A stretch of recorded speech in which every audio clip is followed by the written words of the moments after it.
This is a Relay project. Real Talk starts right now. Here's Ryan Jespersen.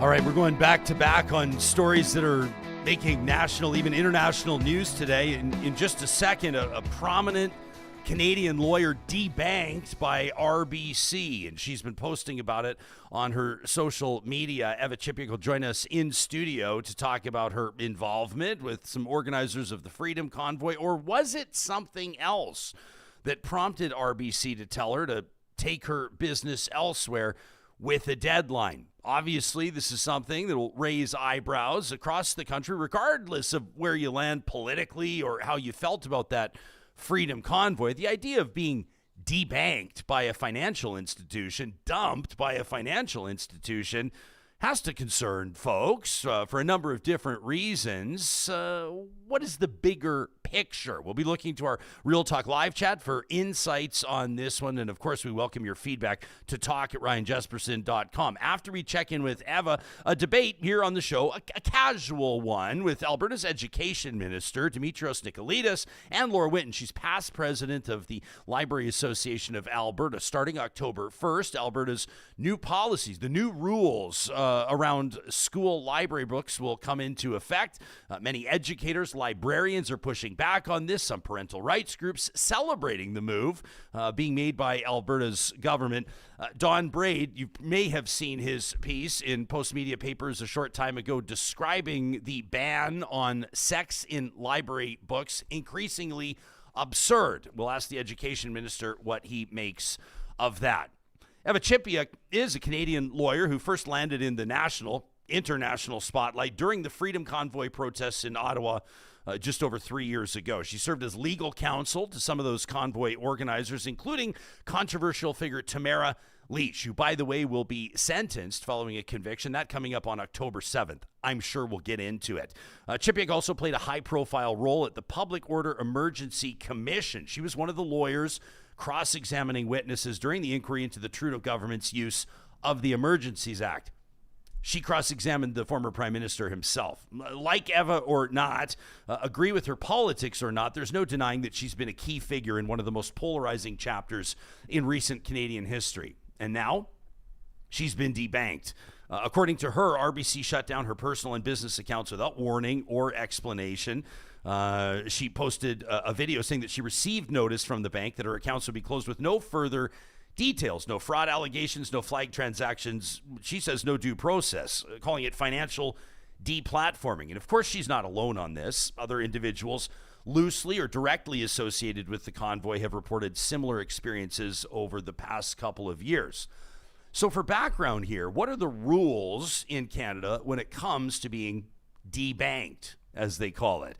Technically, financial institutions can sever ties with a client, but they're generally expected to provide notice. We'll get into the letter that Eva received. And they should, of course, have a legitimate reason. Under federal banking rules, a client has the right to file a complaint. And if that doesn't go anywhere, they can escalate it to external complaints bodies. But here's the kicker.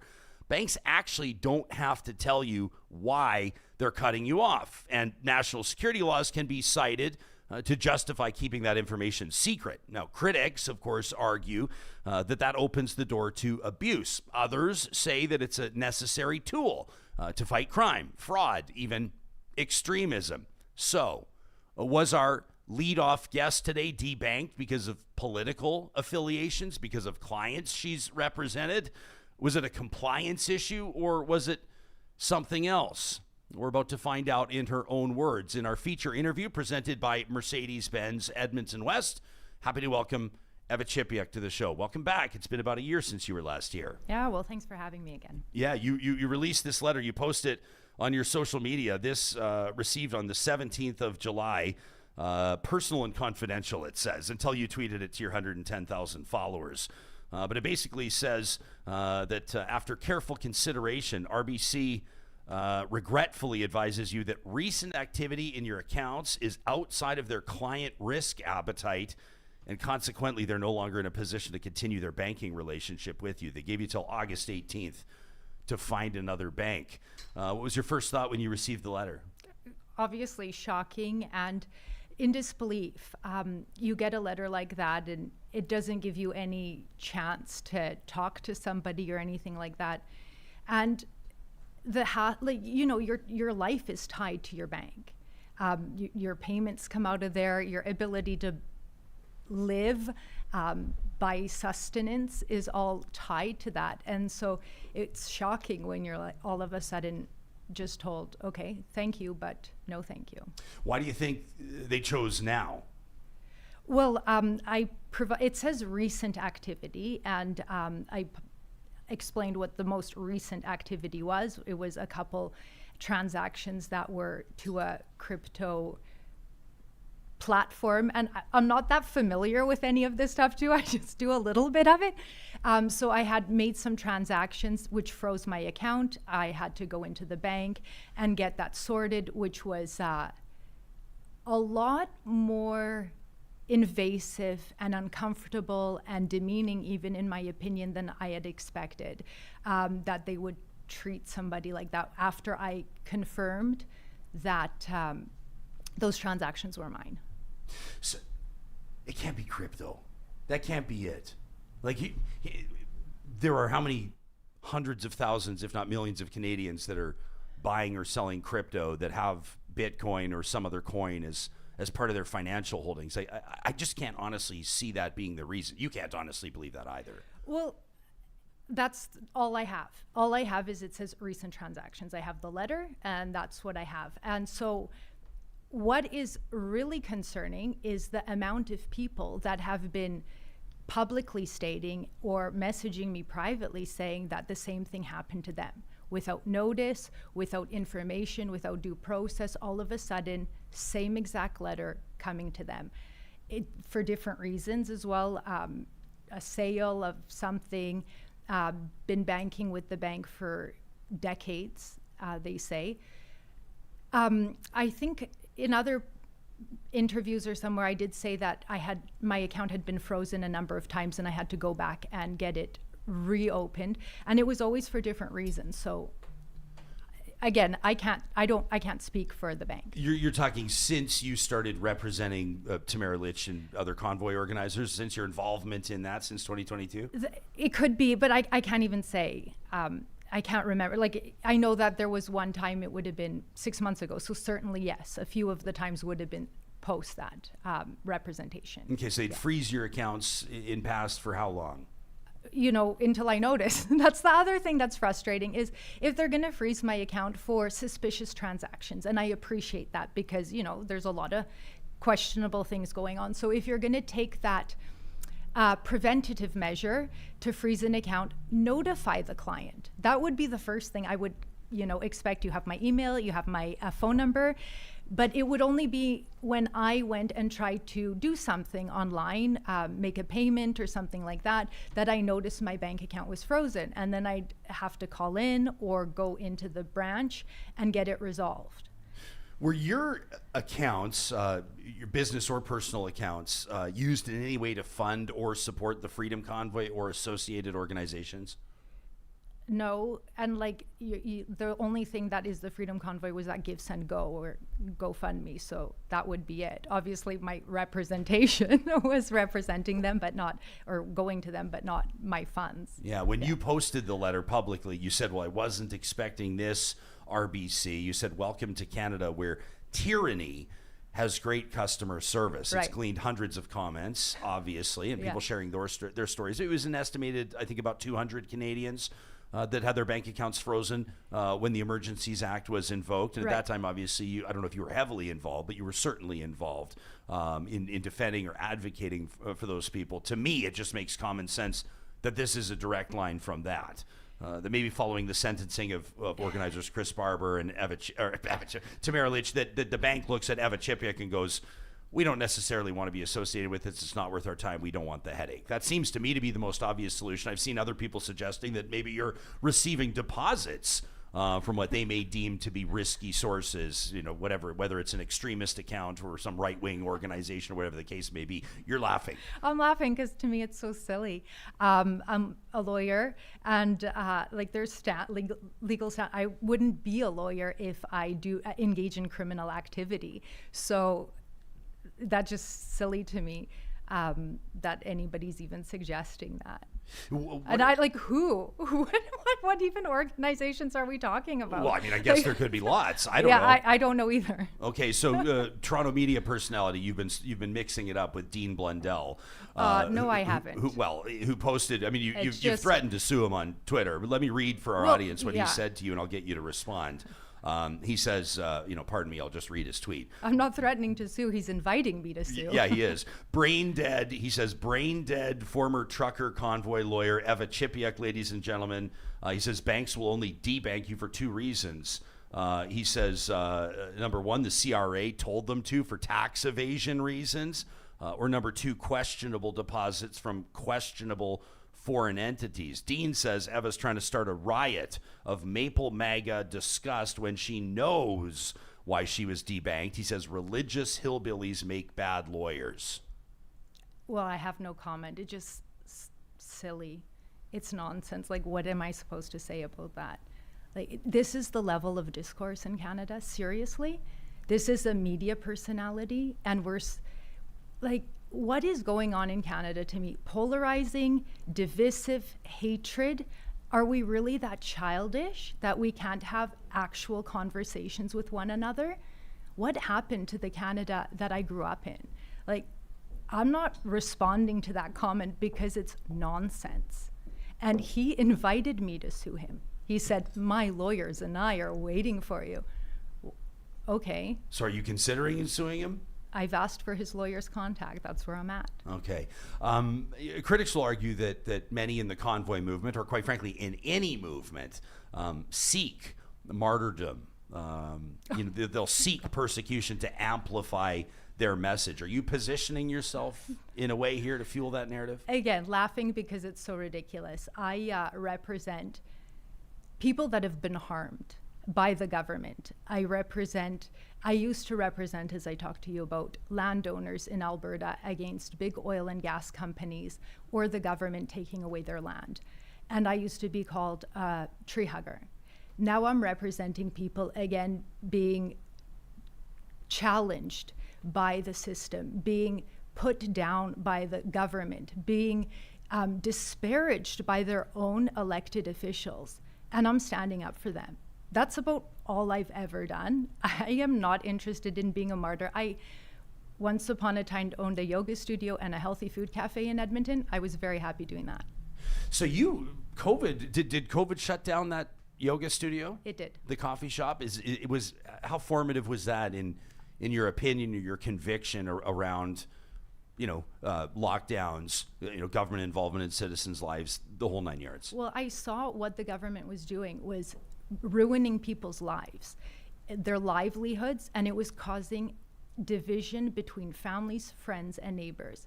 It was becoming a Canada I couldn't recognize.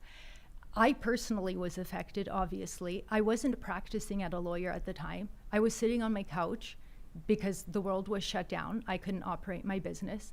And I was thinking, where are all the lawyers?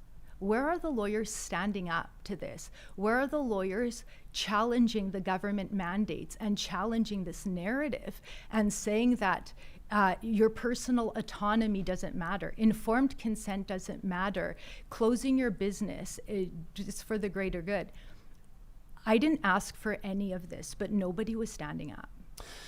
Have you considered legal action against RBC, or are you just moving on? I wasn't thinking about it at all. What concerns me is the amount of people that this has happened to. We have 5 big banks in Canada, and they talk to each other. That's another thing.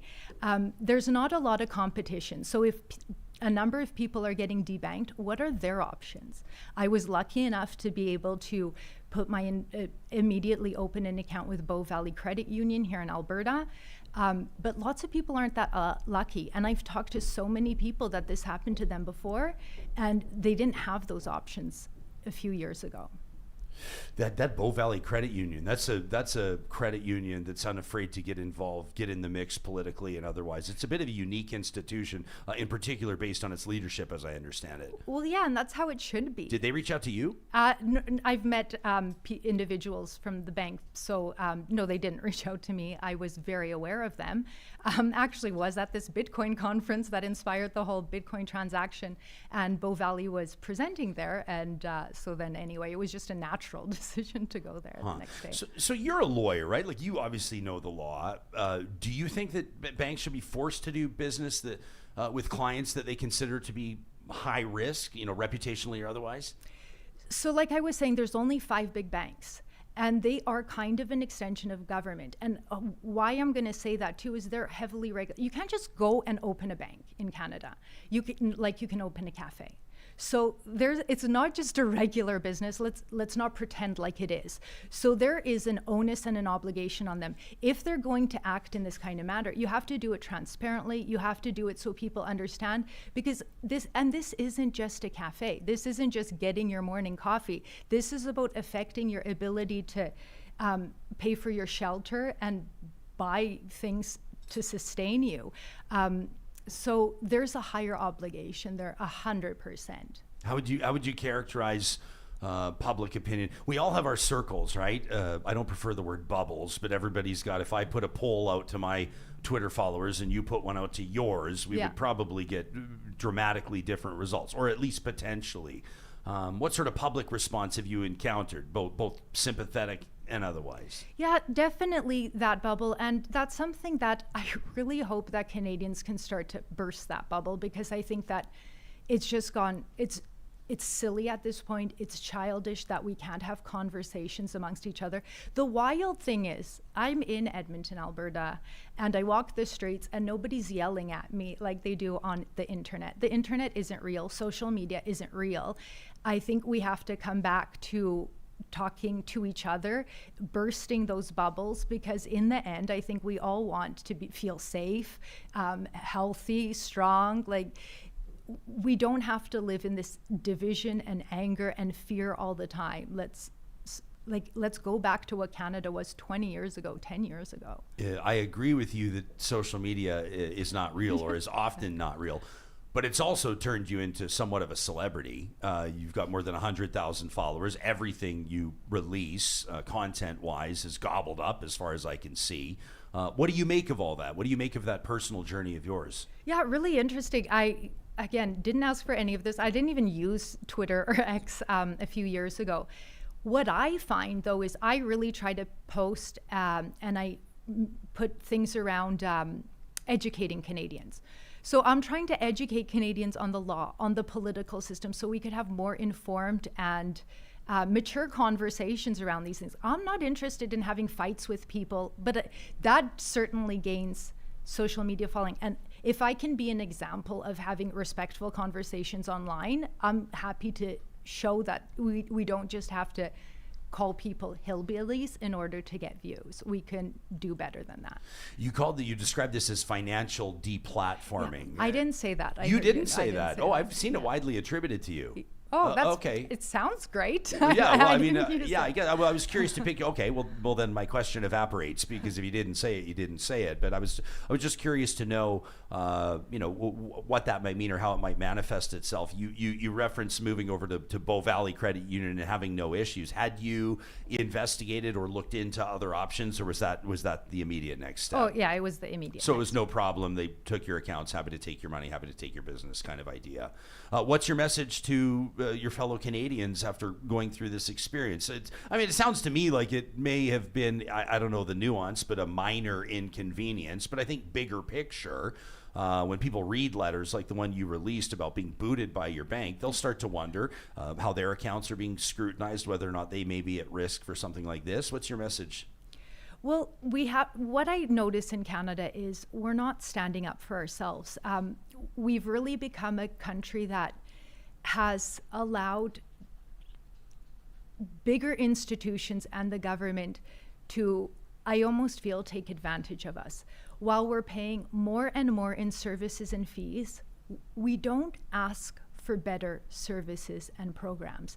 And I've been attributed to being conservative or right wing, which I'll take it. But I'm not even interested in those politics anymore. Clearly, there's problems in our society. Our healthcare systems are not doing well. This is across Canada, whether it's a conservative government, a liberal government, or otherwise.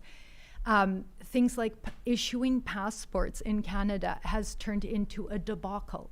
Is that really the Canada that we're aspiring to be? And especially when we're paying premium prices. So my message to Canadians is, let's get out of our bubbles, as you said earlier. Let's get educated. Let's get involved. Let's start demanding accountability from our government and associated institutions like universities, banks, that we need to ensure that public services are serving the public and not the other way around. When you say associated institutions, like, are you implying that you think that the government had a role in the bank and RBC's decision to ask you to shop elsewhere? I don't think so. Something like that. They certainly did during the protest, during the Freedom Convoy. And we had the notes from Chrystia Freeland, who at the time was the Deputy Prime Minister and I think the Finance Minister or something to that effect, with notes written from CEOs of the CEOs of banks saying, label them as terrorists. So this is not even the government telling them. This is CEOs of the big banks in Canada telling the government what to do, our elected officials what to do. That should concern most Canadians. We're talking to lawyer Eva Chipiuk in our feature interview today, presented by Mercedes-Benz Edmonton West, The Best or Nothing. Tamara Lich, Chris Barber, two organizers of the Freedom Convoy protest, scheduled to be sentenced following mischief convictions in Ottawa on the 7th of October is when that sentencing is expected. The Crown is looking for relatively lengthy prison sentences, seeking, I think it was 7 years for Lich. That's what the Crown's looking for. 8 years for Barber, who is also found guilty of counseling others to disobey a court order. I'll note that the Crown is also looking to seize Barber's truck. You've not been involved in this trial, correct? Right. I'm not a criminal lawyer. You advocated for them in past. How did you first connect with them? It was through the civil liberties organization I was working with that they were representing. They were reached out by people in the protest, and then I ended up being there on the ground in Ottawa. What are your thoughts on the conviction, and what are your thoughts in anticipation of this sentence? Yeah, to me, it's all quite nuts. Like, if we look at what's going on in Canada with a lot of violent offenders, repeat offenders getting out on bail and having next to no sentences.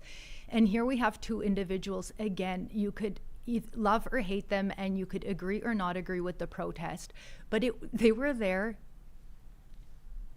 doing their civic duty, in my opinion. They were there protesting the government, and they have the right to do that. It got loud, it got uncomfortable. That's what protests can be. Like, look around the world and see what kind of protests have gone on, even in our own streets nowadays. Loud, violent, trespass, graffiti. None of that occurred during the Freedom Convoy. Crime went down in Ottawa.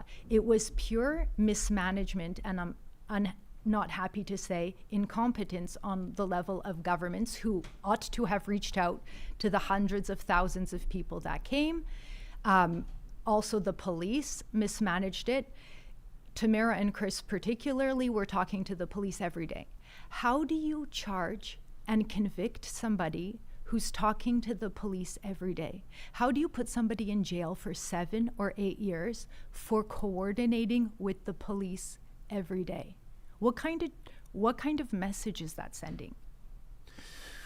How do you think that the general, I mean, I don't even know if you can ask this question right now, because I don't know if the general public has consensus on anything, but 3 years removed from that convoy, with this story popping up in the news, but not dominating headlines anymore, where do you think the average Canadian lands on this? Well, because people it was so politicized, and the way the media spun it wasn't helpful. What do you mean? It's calling them Nazis and racists or extremists, insurrectionists. These two were charged with mischief. The fact that that narrative went for 3 years, still now people are saying they were there to overthrow the government. To me, that's laughable. That should have been dismissed by the media immediately. Saying something is mischief versus overthrowing the government are two apples and oranges, or even more, it's apples and a building. Like, it's so different and we allowed that to happen. So yeah, right now, I don't know where people are because people were misinformed. They were lied to. The fact that our elected officials were allowed to disparage their own citizens, to me, is incredibly wrong. They are meant to be standing up for people. And then in the end, why do I have to stand as a lawyer, as a private citizen? Why am I standing up for people? Why am I being the voice? That's not my role. I'm not a public official. But I feel like our elected officials failed on all levels. Yeah, I mean, I guess they certainly had support from some elected officials, right? Pierre Poilievre, no, photographed dropping off coffees and hanging out with them. Well, what do you mean? Challenge you, yeah, right, at the beginning. Yeah. So, and then what happened? Well, whereas on the other side, it was constant. It was nonstop. Those guys are insurrectionists. They burnt a building down. But the support from any other elected official went down. That was only one picture, and then show me any other. Well, yeah. So you're saying that Poilievre did not have the back of the Freedom Convoy? Is that what you're saying? I called that out too, and yet he's disparaged as being a convoy organizer or a supporter, sympathizer. These are people that were standing up to the government. His role, elected officials' job, is to talk to these people. At a minimum, that's what should have happened. Nobody should be disparaged for as an elected official for talking to citizens. And I'm offended when that happens. When I hear elected officials saying, we don't condone that, don't condone that. The only time you should be saying that if somebody's doing something illegal, not for their views. If you think that their views are wrong, have a conversation with them. That is literally the job of elected officials. Talk to people, don't push them away. All right, we got the education minister standing by, so I got to let you go, but I do want to follow up. The last time you joined us on the show was coming up on a year ago, August 28th of 2024. If folks want to check that interview out, you and your colleague Jeff Rath, who's one of the big Alberta separation spokespersons, we'll get into that some other time with Mr. Rath, but you're you're launching a class action, or you have launched a class action against the provincial and federal governments for COVID vaccine injuries. People can check out that episode again. That was the 28th of August, 2024. Is there an update in the status of those class actions? Where is it at as of today? Yeah, so it's moving ahead. The provincial government tried to add an obstacle to the lawsuit, and the judge in that case sided in our favor. So we're going through the procedural components of it, and we will be in court next June. You could find all of the updates and information on Rath & Company. So that's one lawsuit, and the second lawsuit is against the provincial government for closing all businesses during the COVID period, because all of the public health orders were found to be illegal. And so on behalf of businesses, Rath & Company is suing the provincial government for damages there. Okay, we get into it at length in that interview. If people want the background and further details, they can hear from your colleague, Mr. Rath, as well. We've been talking to Eva Chipiuk. She's a lawyer. She's also the founder of Empowered Canadians and the host of the podcast Dialogue Over Division, which you can Google if you want to track that down. Thanks for making time for us. Thanks for giving us your side of the story. We appreciate it. My pleasure. Thanks for having me. You bet. That's our Real Talk feature interview presented by our friends at Mercedes-Benz Edmonton West.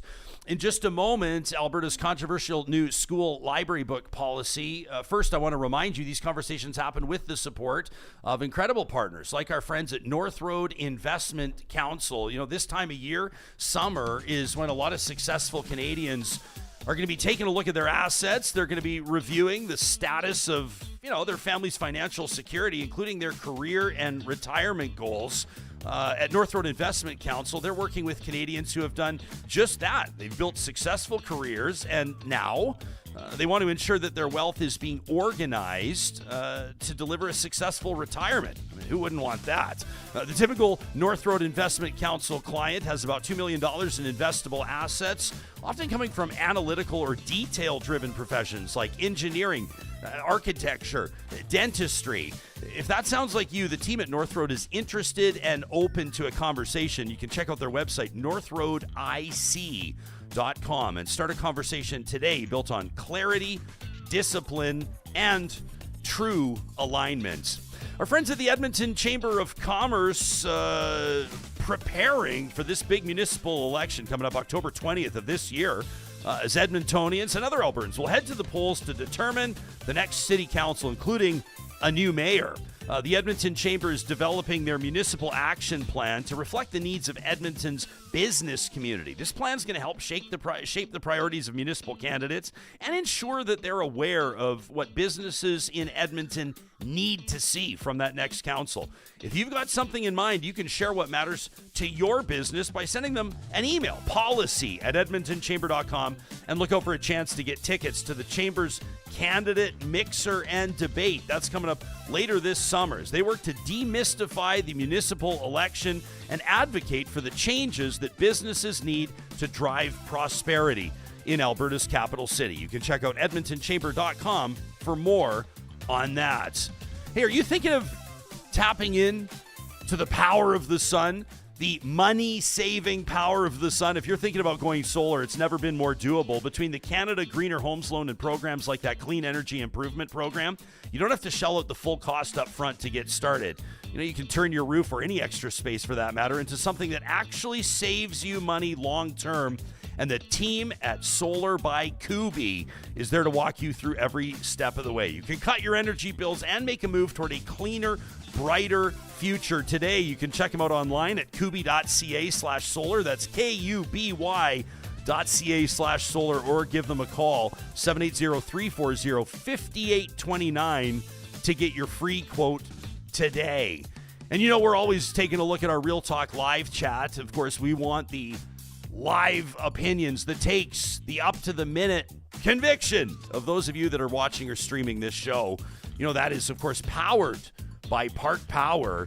That's your friendly local utilities provider. You can check them out online at parkpower.ca/realtalk to get promo codes for exclusive discounts on internet, electricity, and natural gas. They've got a whole lot going on at Park Power right now. One of the reasons we love working with them, they take a portion of their profits and they send those to nonprofits in the province. We love their sense of community. They're right now offering Alberta's best solar loyalty program, the Solar Club.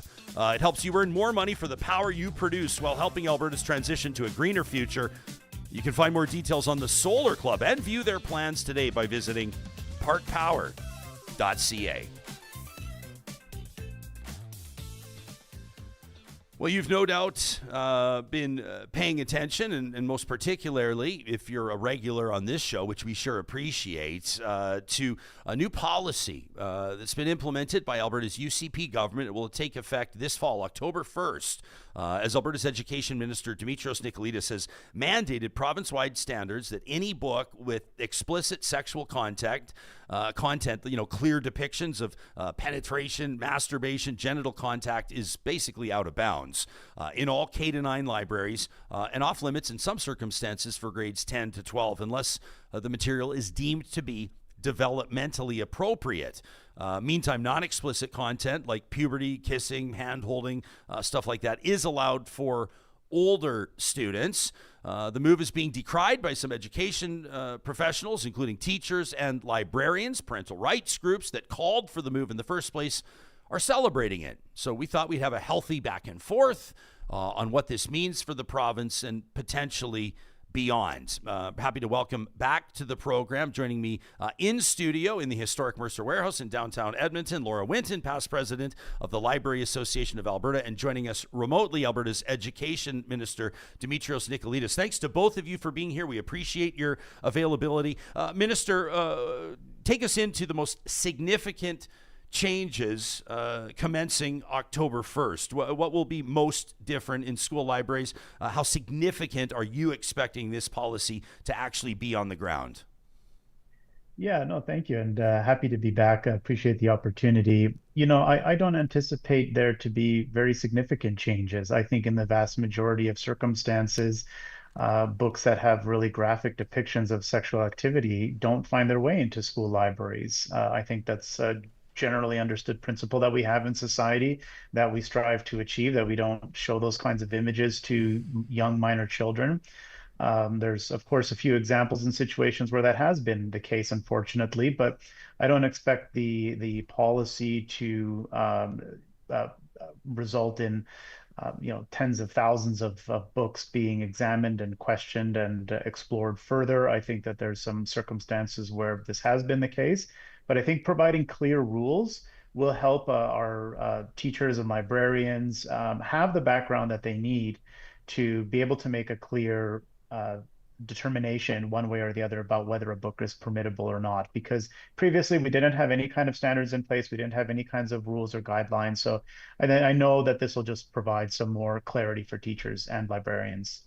Okay, I want to make sure both of you feel more than free to interact with each other. You don't have to wait for me to ask you a question. Let's treat it like we're all having coffee and hashing this out. Laura, same question. What do you expect to change, or how do you think that school libraries will be demonstrably different after the policy takes effect this fall?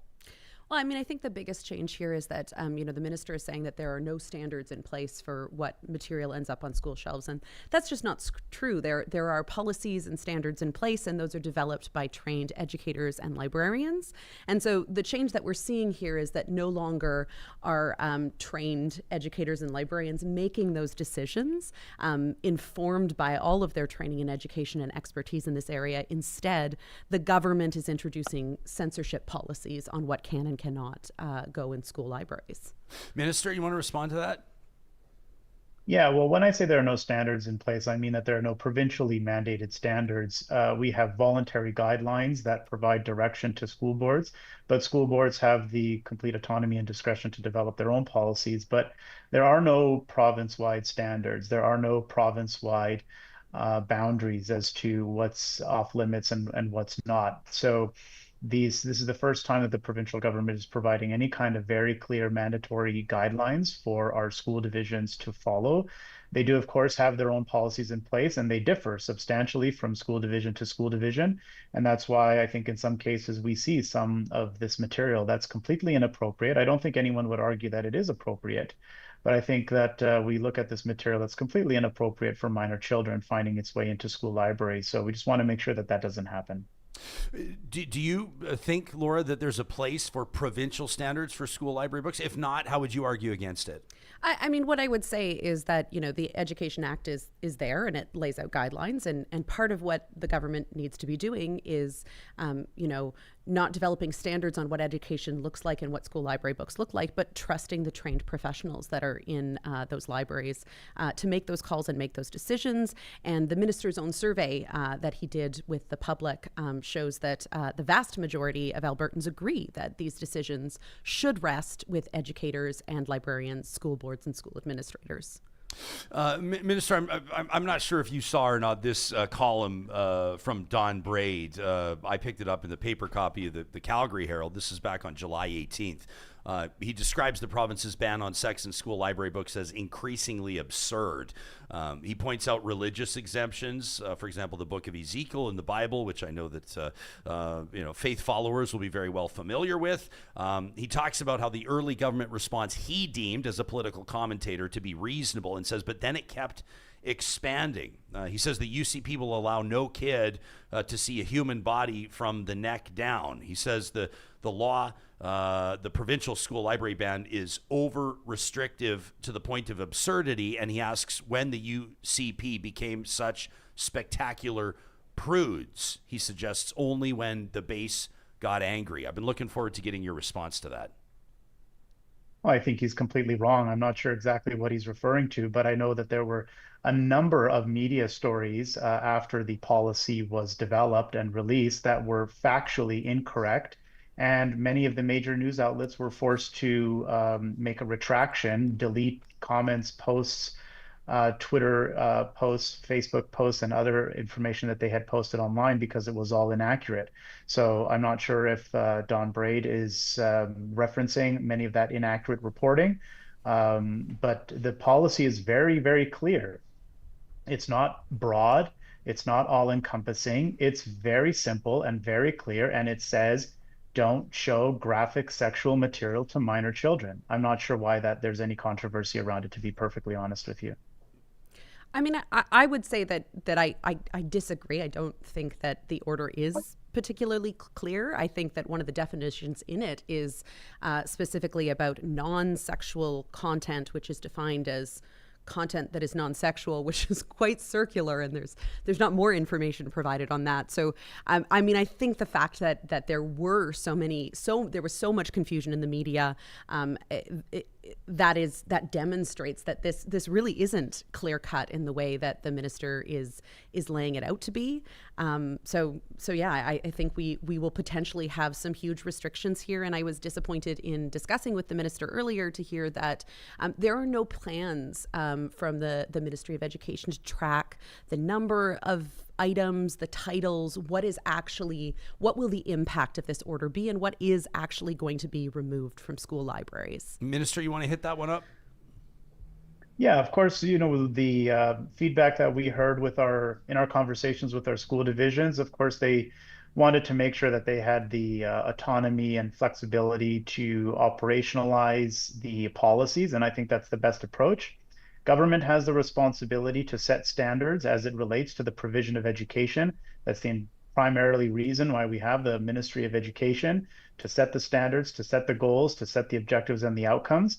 And then we leave it to our school divisions to reach those objectives in the way that fits their community and their divisions the best way. So I think this approach is the best way. Minister, I would point out, though, that we're the only province in Canada that has a policy like this that states sexually explicit material cannot be in school libraries. So, I mean, I think it's a bit disingenuous to represent this as just standard. This is what governments do. This isn't what provincial governments have done throughout Canada. We're seeing it increasingly in the United States, and we know that the results of those policies have been huge amounts of material being removed from library shelves, and that's damaging to children's education. If this policy results in a huge amount of material being removed from school libraries, then I think we have a much serious problem as to the type of material that we're exposing young children to. Again, we're talking about material that has graphic depictions of sexual acts. But Minister, this should not be available to minor children. Minister, even the authors of the books suggest that this should not be available to minor children. I don't know, Minister, to be perfectly honest with you, I don't know why we're having a conversation about showing children graphic depictions of oral sex. I don't think anybody's arguing for that. Well, it seems like we are. Well, no. Why does this material need to be made available to children? The 4 titles in question are award-winning graphic novels.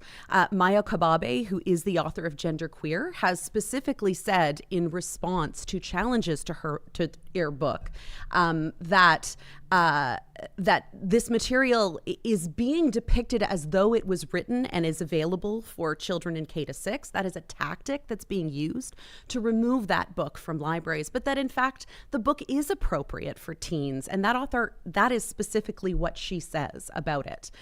So taking it out of context and saying that E has said this is not appropriate for any children, that's not true.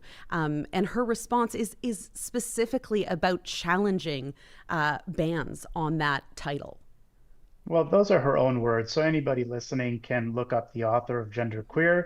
It was a New York Times article, if memory serves me correct. And so they can look it up for themselves, where she says very clearly, I do not recommend this book for children. But I'm not really bothered by the author's opinion one way or the other.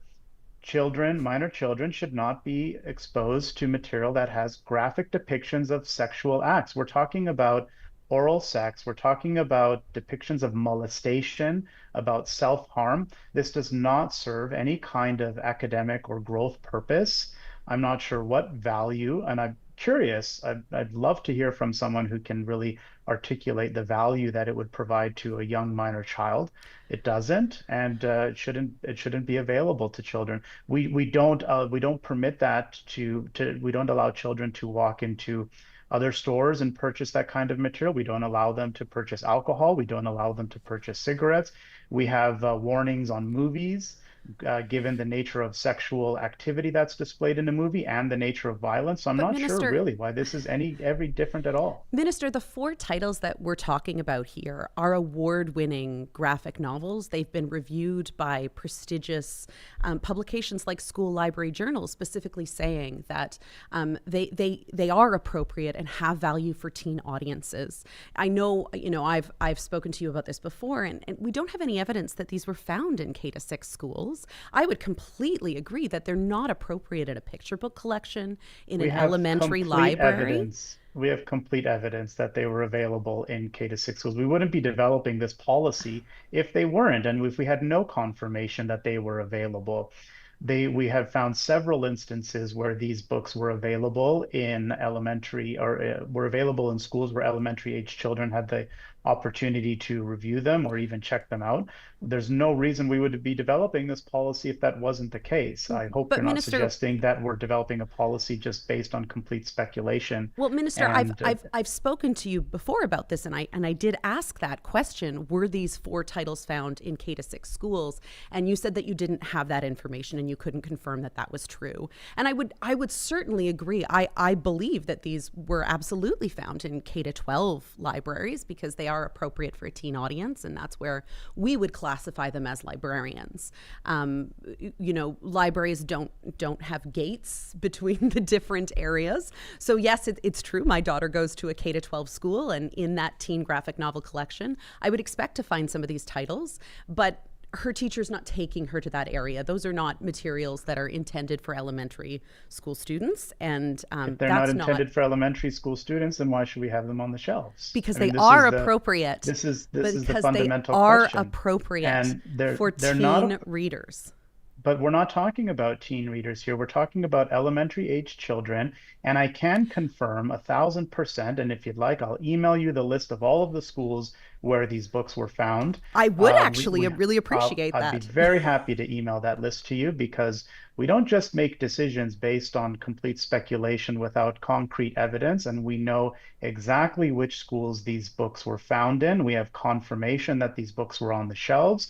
We've seen them with our own 2 eyes. They were available in schools where elementary age children had the opportunity to review them. And there is no value to have this type of material. And just for clarity, I wonder, Ryan, as we're discussing this, because we're talking about something that's really conceptual, if you have the opportunity to show the images and share them, for your listeners or audience here, so that they can actually see what we're talking about. I think it's really important. Yeah, I think this is probably the 3rd or 4th time, and I appreciate both of your availability. Both of you have been recurring guests on this subject at the mile markers of the developments, and I did read. I don't have it in front of me now, but we have read portions from some of these books, and obviously, I would think that all 3 of us would agree, and I bet you that 99% of the people that are going to watch or listen to this interview would agree that we should not have, like kindergarten or grade 3 or grade 5 students reading about some of the things that we've been talking about.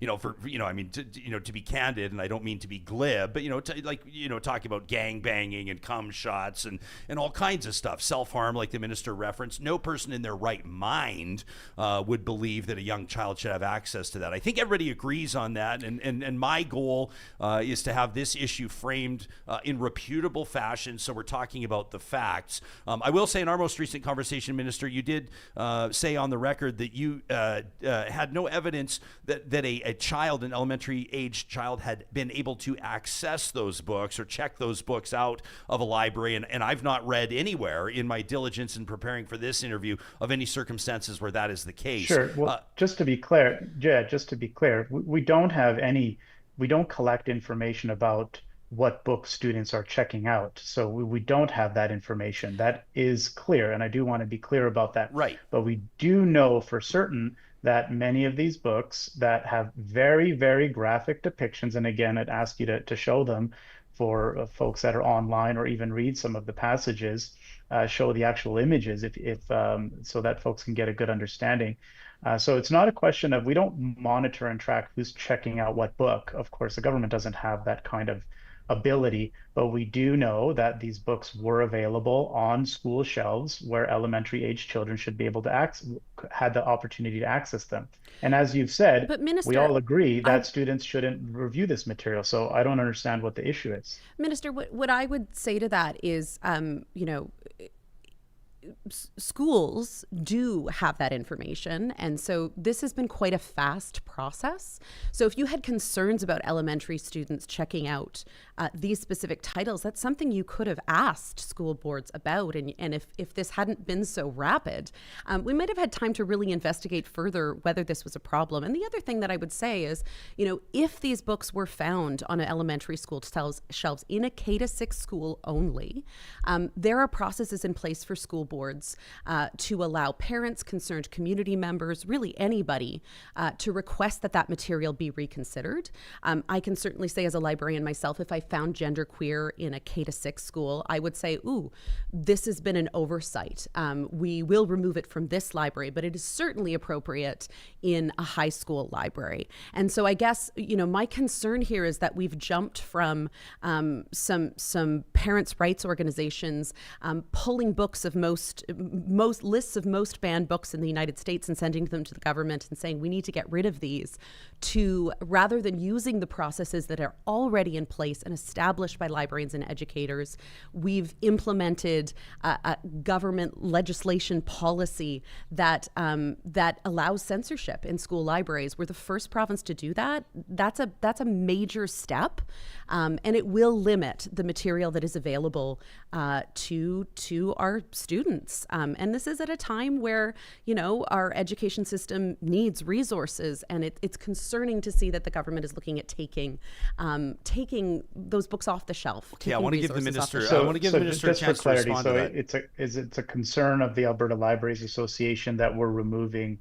books off of school library shelves that have graphic depictions of sexual acts. This is the position of the Alberta Library Association? Well, there are 4 titles specifically that you have cited, and yes, the Library Association of Alberta supports having those titles in graphic novel teen collections in high schools, because that is where they appropriately belong. Can I get clarity? Do you support having books and other material that has really graphic depictions of sexual acts available to minor children? What I support is librarians and educators who have expertise and years of education in this area in understanding the developmental appropriateness of these books. Those are the people that should be making decisions about what is on school shelves, not the government. As a civilian, go ahead, Minister. I'll let you finish. Sure. No, I'm just curious, just to get a really straightforward answer from the Alberta Libraries Association, if they believe that having books, again, with really graphic, and again, Ryan, just wondering if you can show those images. Yeah, we've been showing them, Minister. Yeah, they've been up. Well, it's just been the titles of the book. We haven't actually. What do you want me to? Do you want me to show porn on the show? What do you want me to show? I mean, I would say that none of what's in those books hang on is porn. Hang on a second. To clarify, we're all about clarity here. I don't want people to think. I don't want you to show pornography. I want you to show the images that are in these books that are of concern. This is what we're talking about. So let's actually put it forward if we can. Yeah, I mean, I'm not sure. People can obviously Google themselves. I don't have the books I don't have the books in front of me. I think I've been I've used words like gangbang during the interview. I mean, people are talking about cum shots. I mean, I've also referenced, Don Braid references in Ezekiel in the Bible. There's a religious exemption here, of course, as well, which allows people to read about lovers with genitals, large genitals and emissions, the size of donkeys. So, not everything is banned, but I would also point out that I think, just like to represent the civilian perspective, I'm not an expert librarian. I'm not a PhD government minister. I'm neither of these things. I think that when it comes down to it, I think everybody agrees that educational material should be age appropriate. I think everybody also agrees that girls sometimes as young as 11 and 12 are getting their periods, that boys as young as 7, 8, and 9 are getting erections in the morning. We call it morning wood. I think that we understand that young people can get pregnant when they're 12, 13, 14 years old, and they should have a solid understanding. I think we want our students to understand the world around them and the complexities of modern life. And one of the things, to be candid, Minister, that I think a lot of people would, are surprised at or would be surprised at is that Danielle Smith's government, the government that you're representing here, has put itself in a position to be accused of censorship, which is like, having known Danielle, Premier, for 15 years or more, is the exact type of thing that she would typically push against, government involvement in institutions. And so that's what sort of particularly strikes me as odd, if I'm speaking candidly in this whole circumstance. We have a responsibility to set standards and to set guidelines as it relates to the provision of education generally, to develop policy to help guide our education system and, again, establish those standards that they are to achieve. We're not talking about restricting material that's going to prevent people from accessing material on any kind of particular subject, genre, topic. That's not what we're talking about here. A lot of folks, and I think it was even discussed here by Laura, are suggesting that this is going to result in tens of thousands of books on a wide range of different topics being removed from schools and students not being able to access important information that they need. That's simply not true. The policy that we've developed is very clear. Books containing graphic sexual acts and images are not permitted in school libraries. And as you've said as well, Ryan, the vast majority of Alberta parents, the overwhelming majority, agree with that assertion and do not want this material. We conducted a scientific survey of Albertans by professional pollsters, and over 96% of parents and Albertans surveyed in a valid statistical manner believe that this type of material that has really graphic depictions of sexual acts should not be permitted in school libraries. So Minister, I always have to abide by the will of Albertans. I just want to jump in on that. We've actually been trying to find that specific survey, the one that you state is scientifically valid. I've emailed the government. I've asked for it. I keep being referred back to the public survey that was done, which I understand you are no longer relying on as evidence that this is a necessary policy. I think because the results were very mixed. And so the LAA would love to have a copy of that survey that you keep referencing and the results of that survey, because I can't seem to get one. Well, it's not a public survey. It's a survey that's conducted by the government of Alberta, of course, for research and evidence. It's important to make evidence-based decisions, as we have in this case. 100%. I would just love the public to be able to see that survey, and we would like to review it, given that it is the basis for this new policy. It's also reflected in the public survey. Of course, the public survey is not scientifically valid, but it does still give us a very good snapshot as to what folks are saying and what the general view is. And over 40% of parents surveyed said that this type of material should not be available to any student at any grade level. Yeah, but that's not even a majority, right? That's not, like, if we're being fair here, Minister, you and I ran through the survey results last time you were on the show, but let me set the tone. I'll hand the conch back to you. Nice literary reference, by the way, by the host of this show there. But I'll hand the conch back to you, Minister, in just a second. But for the benefit of the audience that may not be familiar, I'm citing a CTV News report on this. Survey results from the Alberta government show the majority of respondents do not support the province setting standards for school library books. About 77,000 and change unique responses to the survey. Nearly half the respondents guardians of school-aged children. The results show support for provincial standards for school library materials, unsurprisingly the highest among that group. But while 44% of the category was very or somewhat supportive, 49% were not at all or not very supportive of government involvement in this regard. So I could say it's split down the middle, but there's no decisive majority in either direction. Sure, there's different views when it comes to how this should be managed, of course, but there's a clear understanding and a clear expectation from parents that this type of material should not be made available to young minor children. As I mentioned, 44% of parents believe that this type of material should never find its way into any classroom environment When you add on the folks who believe that it was appropriate in only a high school setting, you're well into the 50 to 60% range. There were in fact almost no parents or no significant group of parents who believed that this material was appropriate for young elementary age children. As you said yourself, I think we all agree that this should not be available to elementary age children. And Absolutely. That's exactly what we're doing. What I would just like to point out, and thank you, Ryan, for putting those images up on the screen. Those images are from the book Gender Queer. Yeah, I want to credit the producer of the show, John Hicks, who did some quick work to line those up. We're showing photographs and illustrations from a number of the different books cited. Yeah, absolutely. Specifically, the ones that were put on the screen from Gender Queer. If you turn the page to the next section of that book, what's actually happening there is a discussion about consent. The author, is telling this story of this sexual encounter, and then sort of not feeling the way that they wanted it to feel, and therefore making a different decision and navigating consent with their partner, which is actually quite beautiful and something that I certainly want my children to be exposed to at the appropriate age when they're in high school, when these collections will be available to them. We're not talking about consent. No, but and what whether children should learn consent. What I'm We're saying here, absolutely on the Minister, same page here. This is part of the government mandated curriculum in sex education that they learn consent. Absolutely, That's not what we're but what talking I'm saying about here, Minister, is that this book and all of these books need to be taken as a whole.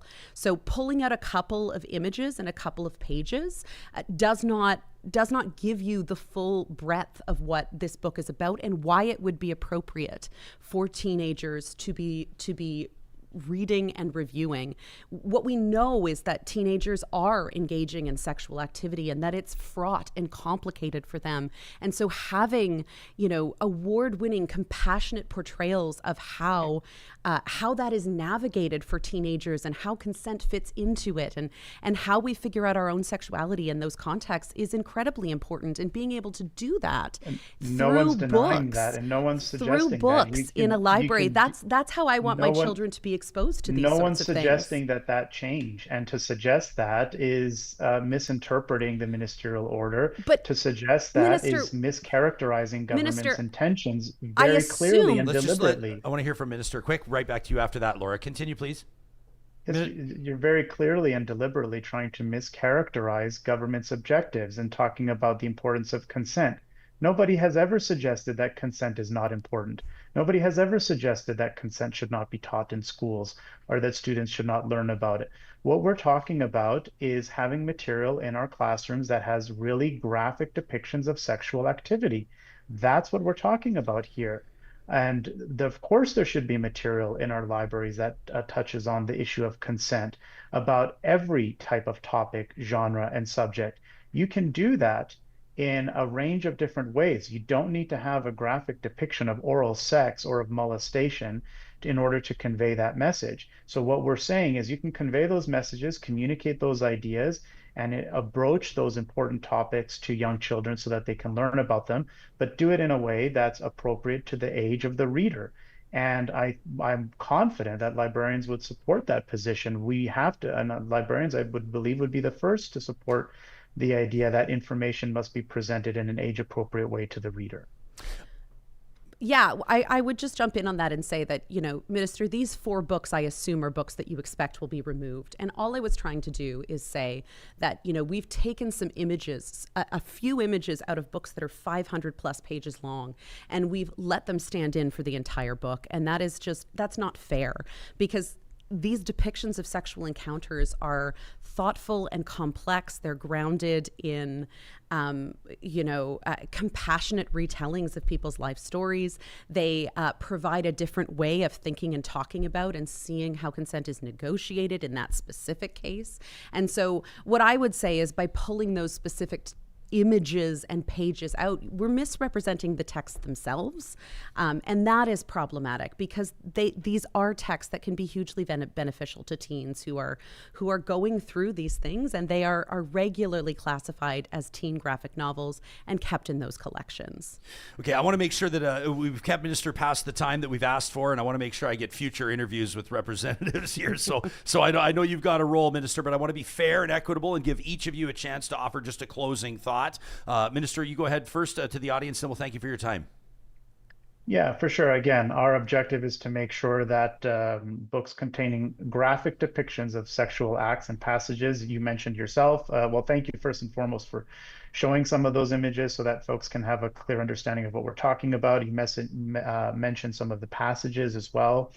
And we just want to make sure that that's not available to minor children. And again, this is a position that's strongly supported by Albertans and by Alberta parents. And we're happy to take steps to make sure that the will of Albertans is being respected, and happy to work with our school boards and other partners to make sure that we can implement these policies in the smoothest possible way. Okay, Minister, I know you got a role. I want to thank you for your availability. I will say not every cabinet minister is willing to do something like that, and I'll give you my respect for that for sure. Thanks for doing this. Of course, anytime. Yeah, okay. Minister has a heart out. I know he's got another meeting coming up, so we'll say thank you to the Honourable Dimitrios, Nicolaides, and Laura, I want to give you a chance as well to offer up a closing thought. Yeah, absolutely. I mean, the position of the Library Association of Alberta and myself as the past president and myself as a parent is that decisions about what belong in school libraries rest and should rightly rest with trained educators and librarians who have enormous expertise on what is developmentally appropriate for different ages of children. The Library Association of Alberta is not looking to have porn on shelves, of course. No educator is. But we do want to make sure that that children and specifically high school students have access to developmentally appropriate depictions of the complicated topics that are part of their lives and diverse lived experiences. And these award-winning titles that have been reviewed by places like School Library Journal, they are appropriately located in high school libraries, and the decisions about what goes where need to rest with those trained educators. That's Laura Winton, past president of the Library Association of Alberta. I want to credit you as well for joining us here, for being willing to debate this, I think in healthy fashion, on a reputable platform with a cabinet minister, which does not always happen.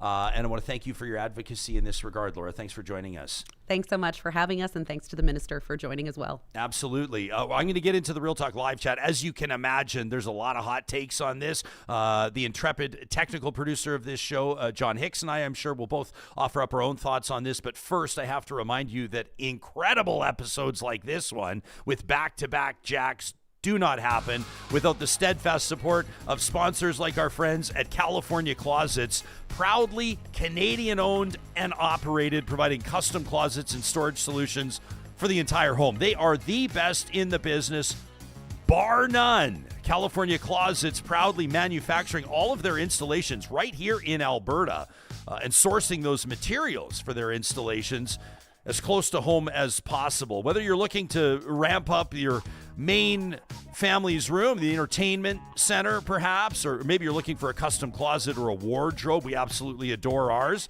Maybe it's your kitchen, maybe it's the pantry you'd love to get organized, or a home office that will take your breath away every single time you enter it. California Closets does it all, and get this, it's guaranteed for life. They can work with any space, they can work with any budget, and the consultation is always free. Yeah, that's right, you got nothing to lose.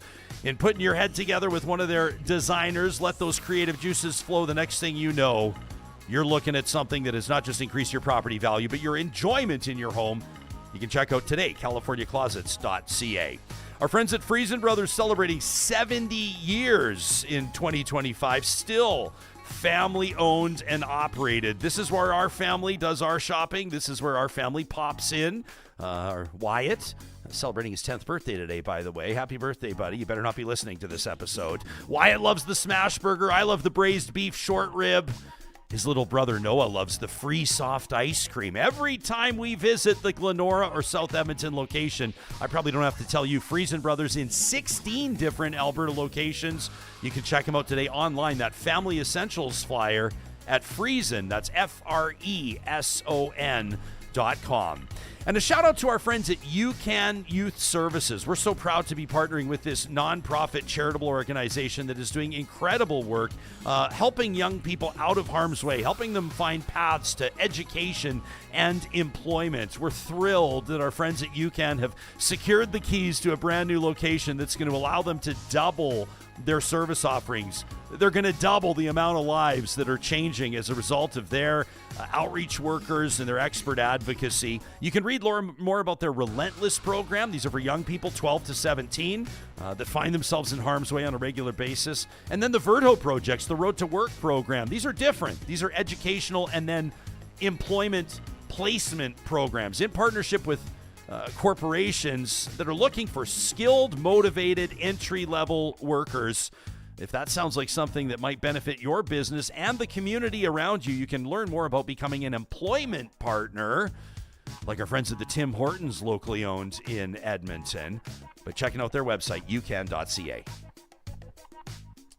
My thanks to Dr. Dimitrios Nicolaides, Alberta's Education Minister, and Laura Winton, past president of the Library Association of Alberta, for agreeing to join us on this. I want to hit something head on in the chat right away. There's a lot of people that seem to be under the impression they're saying, oh, if Jespo can't even show the images on the show, then why should we expect children to see them? Hang on. Number one, I didn't have the images in front of me. I did. I just couldn't get them up quick enough. You sent them to me, and we put them up.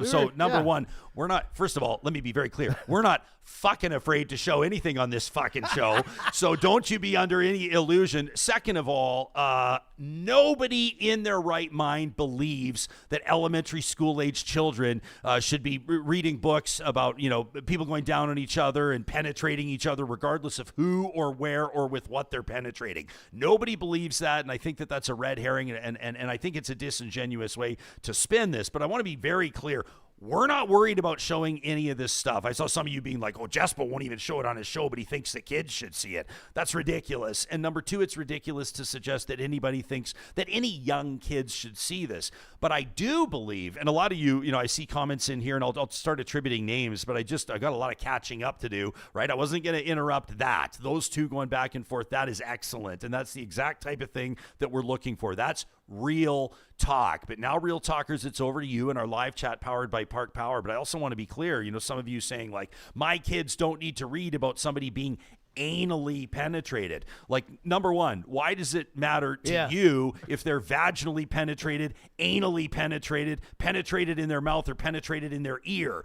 Your kids are growing up, your kids are becoming adults, and starting when they start to feel it inside and they go through puberty. Sorry, I'm not an expert on this stuff, but I am a grown man. I've experienced it myself. They will start to have questions. They will start to feel things. If you have a son, one morning he will wake up and his pajama pants will be sticky and soaked, and he'll start to wonder why, and he'll put two and two together. And then kids are going to start exploring their bodies, and then they're going to start exploring other people's bodies.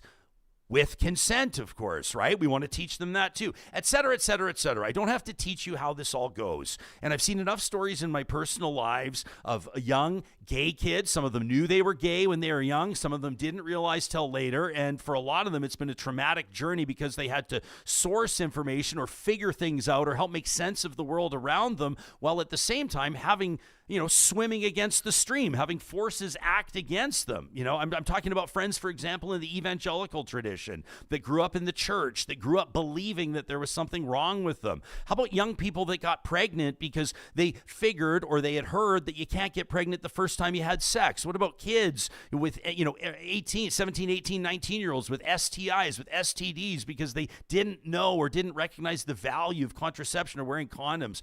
But how do people connect with content? How do young people in particular? And when I say young people, let's be reasonable. Let's be smart here. I'm not talking about 7-year-olds, okay? I'm talking about 12, 13, 14, 16, 17-year-olds. How do they typically connect with material? How do they learn or understand the world around them? Sure, sometimes by biological textbooks that are used in sex ed, this is the vas deferens, this is the uterus, this is the vulva, this is the anus. We want to learn the proper names for our body parts. We want to learn to respect our bodies and the bodies of other people. This is all obvious. I don't think I need to explain this.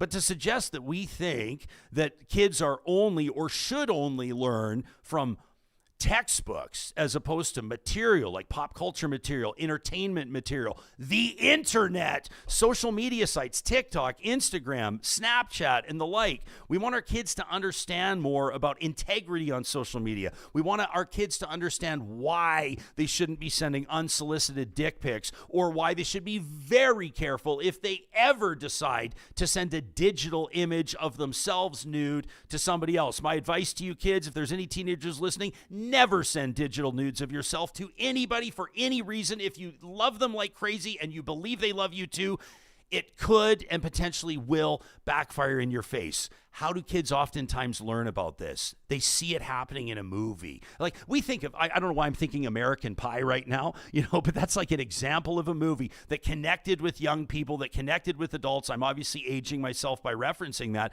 but I guarantee you, the guy that sticks his dick in the pie, I guarantee you that actually led to some conversations or some curiosity or a young person seeking to actually understand the world around them. It probably prompted conversations about masturbation and healthy habits and healthy mindsets and the like. So I think that especially in a province, and Alberta doesn't always have to be an outlier on freedom. Every once in a while, Alberta can be just like everybody else in how we run our health care, in how we run our motor vehicles branches and everything else that we do. But Alberta typically has been a bastion of freedom, and this is the opposite of that. The government wants to cite statistics here, and the statistics don't lie. We talked about the numbers here. The government's open survey that about 77,000 and change responded to asked how supportive people are of the government setting consistent requirements for school boards and how they select and manage school library materials. And the numbers are not overwhelmingly in favor of this move. As a matter of fact, it's a minority position.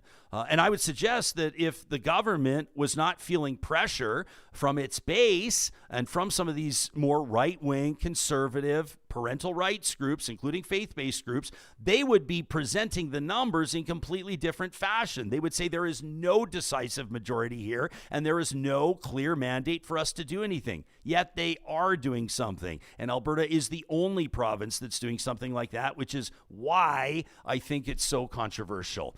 Thanks for letting me get that off my chest. Where's your head at after the conversation? Did anything change your mind from earlier? I know we've talked about this before as this story has developed. Now we're wrapping it up with a bow. Oh, who, me? Yeah, I won't keep it too long because I really look at these texts right now. I know you've got a bunch we got to read because I agree. I think this is split down the middle, but I agree with you, and I think you said it to the minister. Nobody wants graphic pornography images shown to kids. Nobody. But sex education, I don't know if people commenting know, but sex education starts in elementary school. It continues through to junior high and through high school. So, I mean, we're already being taught these things at a much younger age now, and the context is important.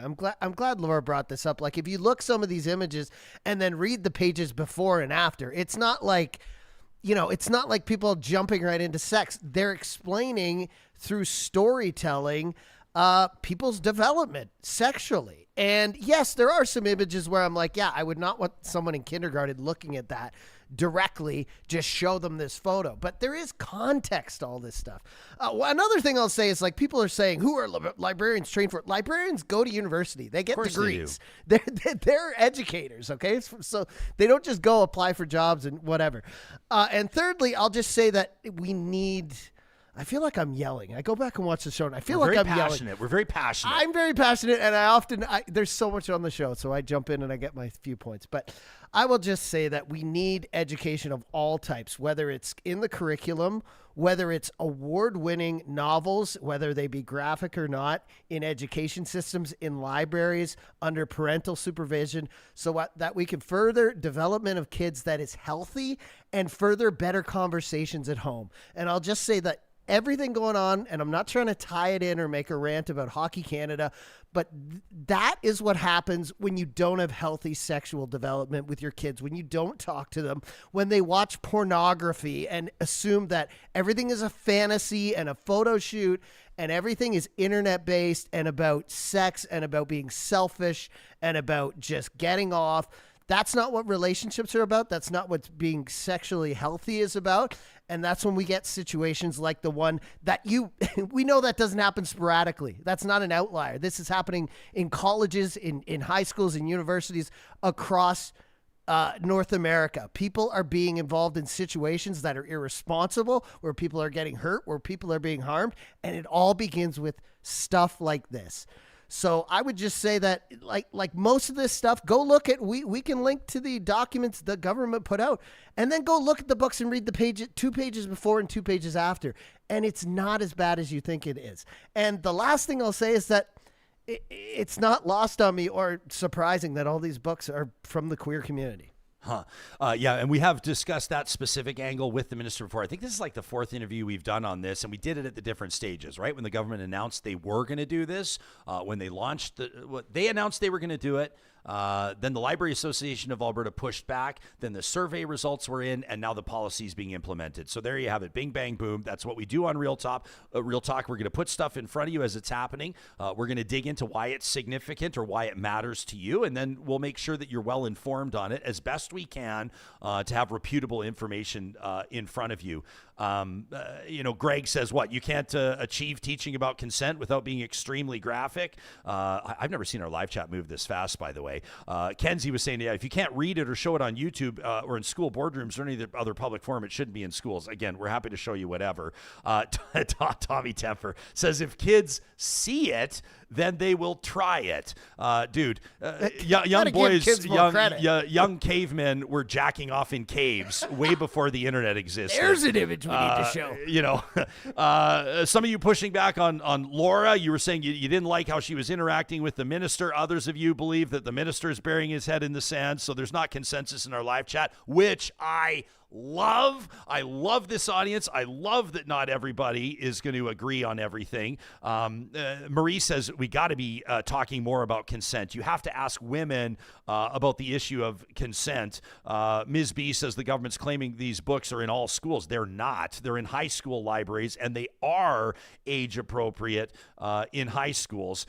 Deirdre is watching us live on LinkedIn right now. What's up, Deirdre? Says they're just willing to forego consent because they refuse to see more than just the visual content. Alberta Girl says back in 1976, there were boys in our grade 4 class copping a feel and speaking inappropriately, like sexually, to girls in the class as a result of the sex ed classes. That has more of an effect on behavior than these books. Gosh, there's a lot of comments here. I sure appreciate everybody. You can also send us an email anytime to talk at ryanjespersen.com. Lauren says, I'm sure this minister could pull something from Little House on the Prairie if the right-wing base wanted it. I mean, it is interesting, isn't it, that there's a religious exemption? Like, by definition, the ministerial order, if you look at the standards, the Bible should be banned. I would suggest that would probably be the last move that this government would make, trying to ban the Bible. So obviously that's not happening. Hawes says, but the Bible talking about horse cocks is totally fine. He's not wrong there. Jim says we should all email the minister for the list of schools in the interest of transparency. Sharing is caring. Erica says, is it not possible to write books on this subject without including pornographic images? The word porn, like the pornography, pornographic, like what are we talking? Like, I just want to be clear on something. Like, is it like in a movie? Like, if there's like a love scene, like, is that porn? Or every time that, like, is it porn? Because it's such a loaded word, right? Like, when you think of porn, and we've been promising a porn roundtable on this show for a long time and haven't yet delivered. I know that there's a lot of people, obviously, that push back on porn for a lot of reasons. Its addictive nature, the way that it portrays women, et cetera, et cetera, et cetera. Others talk about porn in a positive, and there are those out there. We want to have kind of fulsome and gutsy discussions on this type of stuff. But if a book is writing about, like, the teen journey, if the book is writing about sort of these coming of age novels, these graphic novels, and sexual activity or sex or human interaction, hormones is a part of life, is a part of that journey, then why on earth wouldn't they depict it? We're not talking, when you say, porn shouldn't be in front of elementary students, literally nobody is saying that it should be. And so that's why I'm really trying to vehemently push back on that, because that is not what this is. Well, the exact definition of pornography is explicit sexual acts and images that are intended, this is the part that is important, that are intended to cause arousal. So, like, you know, some of these books that are award-winning that I'm looking at, the initial intent, I mean, they may cause arousal to someone who hasn't seen images like them before, and that's just going to happen. But pornography is different. It's made to cause arousal. It's made to be explicit. It's made a sexual to be tool. Yeah. So that's not what I see these as. I mean, man, when I was young, you could have referred to, I mean, it's not porn, but Archie comics. There's a lot of sexually, like, as we were growing up, I mean, that was, you know, back then, that was pretty heated to me when I was Archie young. comics? Just reading about Absolutely. being in school and, you know, the way Betty and Veronica Veronica were dressed and the way, like, they'd be kissing and, you know, that. Are you a Betty guy or a Veronica guy? I'm not going to get into that. You're not? My partner will come down on me. Oh, fair.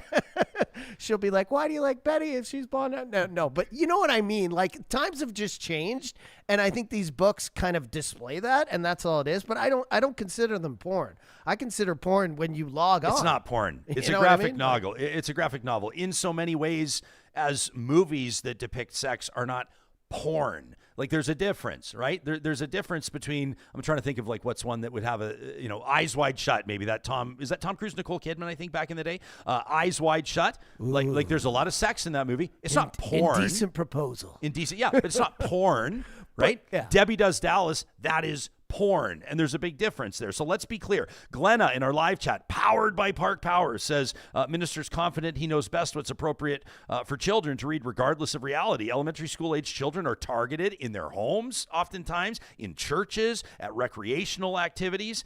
Emily says absolutely nobody is saying that any of this is appropriate for young or elementary aged kids. Tommy Temper says, I just don't want my children to be indoctrinated.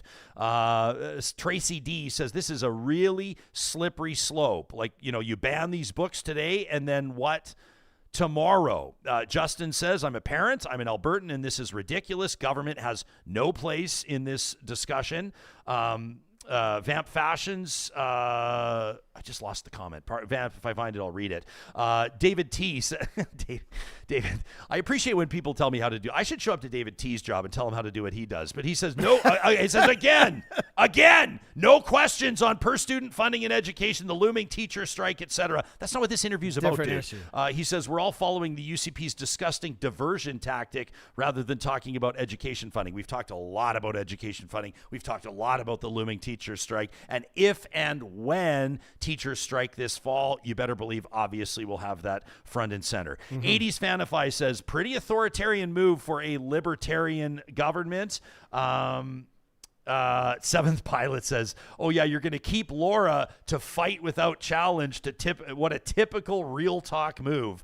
Seventh Pilot, our most loyal audience member who absolutely hates the show, but watches every single one of them. We let the minister go, and we don't always owe explanations, but the press secretary communicated with us to let us know the minister had a meeting that was started, and we had to let them go, but I had to give Laura the last word, just like we gave the minister the last word, and you'll notice that I didn't keep her any longer than we kept the minister. So take off the tinfoil hat, and thank you for your continued support. Emma Thierry says, Laura is what's wrong with the establishment. M. Aitken says, government needs to stay in its lane, get out of our schools. Ms. KD says, I'm placing bets. Pardon me, that was I misunderstood that comment. Yeah, you get the idea. Glenna says, Minister thinks speaking in a calm, reasonable tone means he's calm and reasonable and should be listened to. Says, I support education of young kids. The DARE program many years ago opened a lot of eyes. DARE, is that like DARE to keep kids off drugs? Is that one? Yeah, it's like MAD. Yeah, whatever, right? I mean, gosh, I think we need to rethink. I don't know what they're teaching in schools these days about like alcohol and drug use and healthy habits, but I felt like in so many ways, I've shared with you some of, the tone of my schooling growing up. If you're new to the show, welcome to the show. I'm a graduate of both private and public schools, private faith-based education from preschool to grade 9, public high school, private university, and then wrapped up my degree with a couple final classes at the University of Calgary. So I've seen, and I attended SAIT. So I've been at a bunch of different places. and I've seen it all. And I would say this, thanks very much, John. I spent so much time in school. I should be a neurological surgeon, but no, I'm sure not. You perform surgery on my brain every day on this show, buddy. But I would say this, in experiencing coming up, different messaging, different approaches, like for me, being in grade 9 at a private Christian school and then in grade 10 at a public high school blew my mind. It was a huge wake-up call because the tone, and based on faith and other sort of conservative leanings, the tone in grade 9 was like, obviously abstinence. Like the best birth control is abstinence, right? So you don't want to get pregnant, don't have sex. You don't want STIs, don't have sex. There was no holding hands in the hallways for grade 9 kids that were dating or that were seeing each other. Just say no to drugs, like no alcohol, that sort of idea, right? There was no talk about like healthy habits. There was no talk about the reality of young people's journeys. And then I go into grade 10, and it's like people are like making out in the hallways and people are talking about their sexual activity. And a lot of the hockey players had like the tins of chew in the back pocket. And there were the smoke doors out back where kids are like crushing darts between classes. And it blew my mind. You realize at the end of the day, human beings are going to do what human beings do, regardless of messaging around the just don't do it. I mean, the Bible, we're talking about the Bible a lot. What about it's in like the first few chapters of the very first book, the forbidden fruit. Like, this whole idea of pretending like something doesn't exist. Those of you that are in here saying, my kid doesn't need to learn about penetration. Like, your kid will either penetrate or be penetrated or both at some point in their life. And I don't understand why we're trying to convince ourselves or pretend like that's not the case. Yeah. And when I hear comments like, I don't want my kid indoctrinated, which I know, we're talking about that split down the middle of parents. I know that half that is against this, it's most likely the top point for them is like, let's just be honest. I don't want my kid to know that boys can kiss boys, girls can marry girls, that sexual acts happen between all sexes and genders. Like, let's just be honest. That's why the majority or all of these books are from the queer community. And like, you can shelter your kids all you want, but you're only doing a detriment to their development, because they're going to find out eventually, or they're going to find out too late. They're going to be behind other people. They're going to have one eye closed to the world. Like, we need to teach people about, there was another comment that said, I don't want my kids taught about people, about a portion of the population that is only 5% of the world. Well, what you don't want to you only want to teach them about straight, white, male. I don't know what you're trying to say here. Like, get your kid educated on diverse populations and about how everybody lives in this world, so that when they go out into it, they know how to treat people, number one, but B, like, they're not a scared, timid rabbit trying to hop through, tall grass with wolves in it. Like, is that a good enough metaphor? Like, it works. Educate your kids. Let them know about the world, whether that's, sexually or non-sexually, whatever. But I do think that rabbit parents, and by the way, nobody loves penetration as much as rabbits. Woo, that's why I threw it in there. But I guarantee that rabbit parents want their, what are they called? Is it a kit? I think baby bunnies, I think it's a kit of bunnies. I might be wrong. Rabbit parents definitely want their little baby rabbits to know about wolves, right? You want to know about wolves. You referenced the Hockey Canada verdict and the decision. We put it, maybe even somewhat unfairly, although I don't apologize for this, as a guest on Real Talk. When you show up, you're signing up to participate in Real Talk. But we had Dave Cornway and Omar Mualim in here in our most recent Real Talk Roundtable. That was this past Friday, and that was the 25th, I believe, of July. And they were here to talk politics, but the verdict had just dropped. So we put that in front of them and got their takes on it, just basically as civilians, as a male perspective, but also just like as Canadians. How are you wrapping your mind around it? I did want to let you know, Real Talkers, we're not done in following up on that. Kristen Rayworth, a friend of the show, has just published, or just submitted an op-ed it's in today's Edmonton Journal, published actually on the 28th of July. Hockey Canada trial reads the headline, exposes culture of victim blaming. Wanted to let you know Kristen's going to be joining us a little little bit later on in this week, and we have a powerful email as well from Jillian on this. She sent that in to talk@ryanjespersen.com. Jillian, if you're watching or listening right now, we're keeping that one ready for that episode. So that is something that we will be circling back on and following up on. Lauren in our live chat says, great conversations and chats today, very enlightening. Ms. B says, Jespo, absolutely, referencing all the raunchy movies of the early 2000s. She said those were absolutely no different than graphic novels. Emily says, a library is not a free-for-all. You know, kids are sent in with their class, and they're encouraged to pick up books from age-appropriate shelves. MA says you can see more porn on daytime TV than in a school library. Alberta Girl says Alberta has no, quote, freedom. This is just an obvious overreach. I love this from Chief Corbett. It says, real talk goes where others fear to tread. You won't hear anyone saying gangbang on Ched. I guarantee you that much. And I will just say, like agree or not, it was pretty awesome I won't say awesome, but the minister to come on and sit here with Laura today, you know, and go 100%. Back and forth, props to him. 100%. Like I said, he didn't have to do that. He didn't have to Not agree at all. to that. And there were, you know, I mean, so that earns my respect no matter what. Chelsea the Ginge says the decision to prohibit tabulators, electronic vote counting machines, also based on a survey with minority support. Interesting point from Chelsea. Yeah, that's kind of curious, right? When an elected official says something like, you know, more than 40 people or more than 40% of people want this. What? 40%? Since when is that a compelling majority? It's not. So I thought that was interesting. That kind of raised my eyebrows for sure. Emma Terry says too much ideology in universities has created this problem. I don't know. Gosh, a lot of comments here. Sure, appreciate it. Noob, try again, says Johnny. Please stop yelling at me. He gives you the wink and he says, keep the passion, bud. I never noticed till after the show. Then I go back and listen, and I'm like, I'm screaming here. I mean, I know I'm not, but to me, it sounds like. You know what I love though? You are in front of a camera and in front of a microphone, just like you are in real life. You're passionate and you're excitable, just like me. I couldn't even say statistics earlier. Scarlett says, I didn't have great sex ed with missing interesting comment. Scarlett says, I didn't have great sex ed with missing a ton of school. And she says, guess what? I was an 18-year-old mom. So that from Scarlett. Yeah, gosh. So, you know, Real Talkers kind of across the board on this. Ms. B says librarians in many cases have master's degree, not just undergrads. We're talking a lot of schooling and very rigorous vetting and evaluations of credentials. Corrine says, okay, so we're clamping down on access to porn. So I guess we're getting rid of everybody's phones then as well. And that's a point as well, right? Like, you know, let's not fool ourselves. Like, kids have access to anything. And I know some of you will say, well, we have parental controls. And I'm not going to laugh or smirk at parents who are doing an amazing and diligent job of monitoring their kids' screen time, of monitoring their web activity and the like.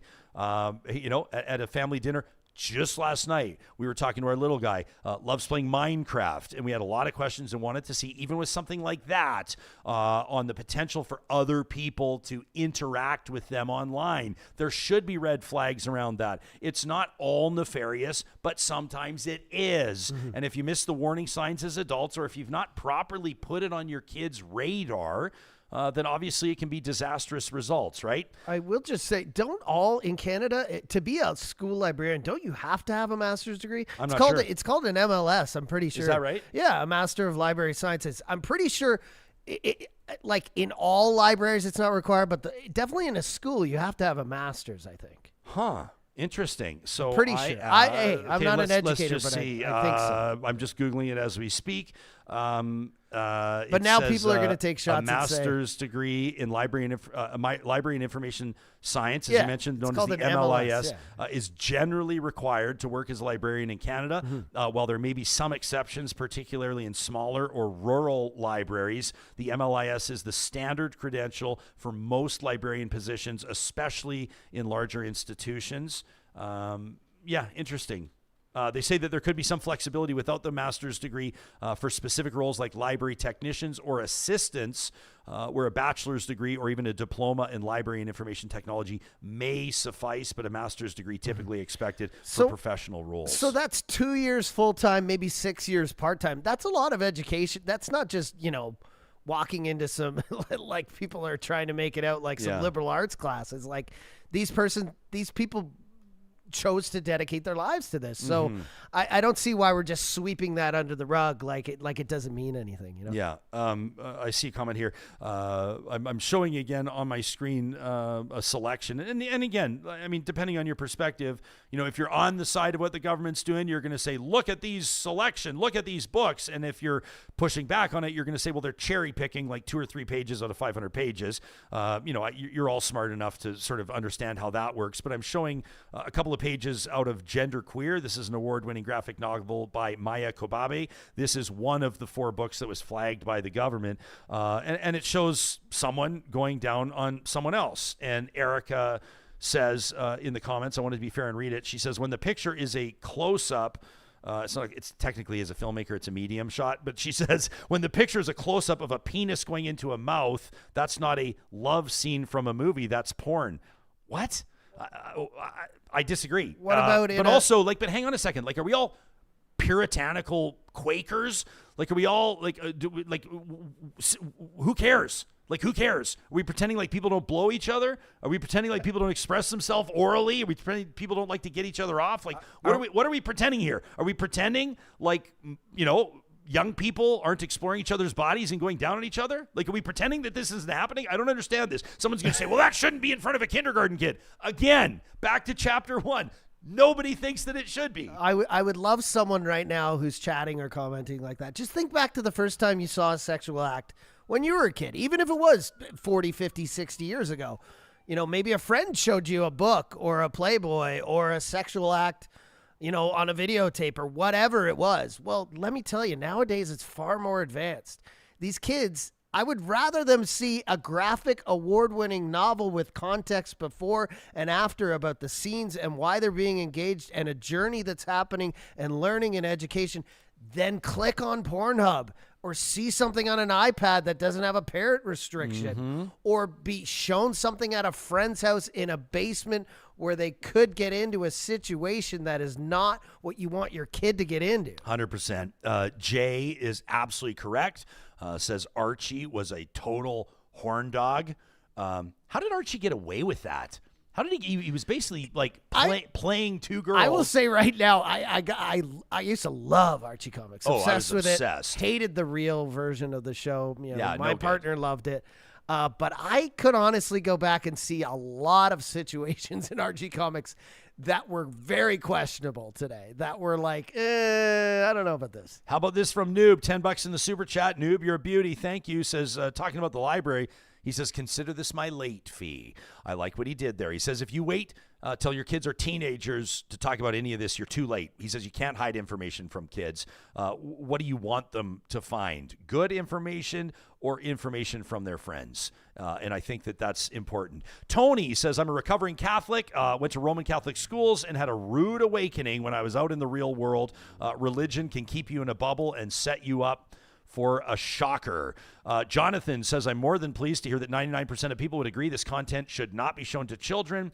How would you like to achieve that while keeping it available to age-appropriate teens? Yeah. I think Jonathan, like straight up, number one, books are checked out of libraries, right? And so the librarian, the teacher that's supervision is so important. You remember Laura in a previous interview on the show, she was talking about how a lot of schools have lost their library assistants. They've lost their library technicians. They've even lost their librarians because they're dealing with serious budget cuts. I would also just point out, and I'm sure you can find a flaw with the comparison, but, we sell things like cigarettes in convenience stores where we also sell candy, and we empower the person that is working in that store to allow the 7-year-olds to buy candy and to not allow the 7-year-olds to buy cigarettes. And so I think that it's possible. I don't think it's impossible.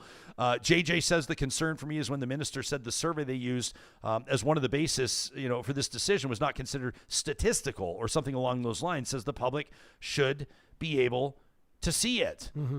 If kids are being shown these images, wouldn't you want them in a situation where they had adults around, like in a school setting, so they could ask questions and just get a little education? Like, I thought that's the whole point. I really think like we're trying to villainize librarians, educators. Like, these people take care of your kids in a lot of times, and this isn't a knock against parents, but the majority of the hours of the week when you're at work, when they're at school. And I just feel like educators, librarians, they're being vilified, you know? So, but we should be holding them up. We should be supporting them. I'm not saying they never do wrong and we shouldn't have oversight. I'm just saying, like, these are the people that could help raise your kids, you know? Yeah, and also, like, if somebody found like an age inappropriate book on the wrong shelf in a library, that doesn't mean that there's this like pervasive problem across the province that needs the government to step in and supersede the authority and training of librarians, right? Can we all agree on that? LJ, I wanted to recognize, I saw your chicken jockey comment. Nice, with the Minecraft reference. I see this from Chantel, who says teachers and librarians already have rules and standards they follow. Leave professionals to teach our children. Says, I have kids in elementary school and they've never taken home an age inappropriate book. Emily says, as an agnostic, I don't think the Bible should be taught in schools. However, should it be available? Sure. She says there are so many literary references to it that I can see the benefit of having it available. Yeah, interesting. Obviously, schools that I grew up going to, the Bible was everywhere. I don't have a problem with the Bible being in a library. I think it should be in a library. I also think you should have the Torah. You should have the Quran. You should, right? If you're gonna have it in there under the justification of it being literary, relevant from a literary standpoint and a cultural standpoint, as well as educational from a religious standpoint, then you should have books of other faith traditions. And if you don't, then I think that, that's a whole different conversation. Chantel V says we don't need government interfering in books and learning. Honestly, we were fine well before they overstepped their bounds. Kareen says in grade 6, we found a pornographic magazine in a field. Ban fields. Greg wants me to go find a knot hole. Greg, they're called a glory hole. I'm happy to inform you. Had you read graphic novels as a teen, you would already know that. Jonathan says, I'm just interested in the methods of preventing kindergartners from seeing the content. Is it just that the teacher doesn't lead them by the hand directly to the books? I know that it's been a while since I've been in a school library, but obviously there's like the young reader section, right? There's like the what do they call them? Like the tweens section, right? There's the advanced learner section, right? Typically, if you're in a rural center or a smaller school, you may have K to 12 all in the same library. But typically, as far as I see it, at least in the province of Alberta, you got K to 6 in one school, you got 7 to 9 in a school, you have 10 to 12 in a school. There's start, right? middle, and then high school, right? Yeah. I see Seventh Pilot says, homeschooling is on the rise. They're not wrong. It is in Canada on the rise, but there's a caveat to that like, homeschooling is so much easier now because we have online education. In the majority of these situations, home educators, like say parents who maybe they're far away from a school and they can't afford to bus their kid in or whatever, they're still using the tools of the educators that you're trying to slag right now. They're just using them at home because it's easy to queue up the internet, go online, educate your kid in front of a screen. Yeah, absolutely 100%. It's all of a sudden almost at the 2-hour mark.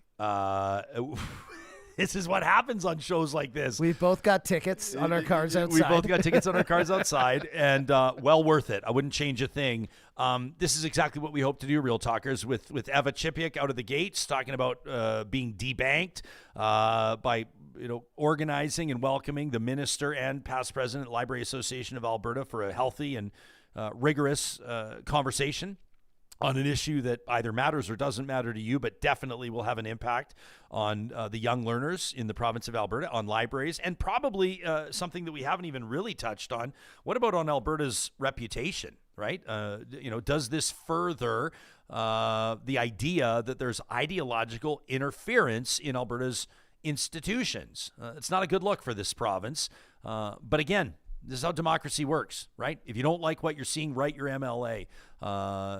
Contact local groups that are organizing against it. If you support what you're seeing here, write your MLA, let them know. And remember these types of things next time you head to the polls. We welcome your feedback anytime to talk at RyanJespersen.com. You can leave a comment on our YouTube episode or on Spotify. We respond to as many as we can, and you can always follow our social media accounts at Real Talk RJ.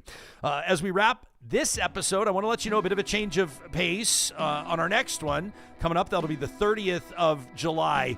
You familiar with that Canadian historian? He's literally my favorite follow on social media. Sorry, Johnny. Craig Baird is my favorite follow. He's got a brand new book out. Nobody does a better job of making Canadian history interesting, accessible, and mainstream than this guy. A special episode of the show. We hope you'll join us for it.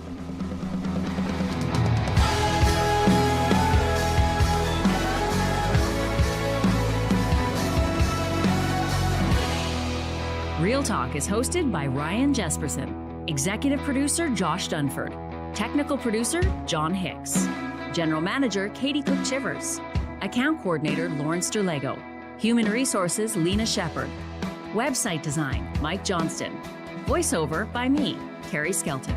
Real Talk's editorial board is Supriya Dwivedi, Ahmed Ali, Brandy Morin, Ann Castleman, Corey Hogan, Harman Kandola, Catherine O'Neill, and Chris Henderson. Member Emerita, Julie Rohr. Real Talk is recorded in Edmonton, Alberta on Treaty 6 territory, the traditional and ancestral territory of the Cree, Dene, Blackfoot, Saulteaux, and Nakota Sioux, home to the Métis settlements and the Métis Nation of Alberta.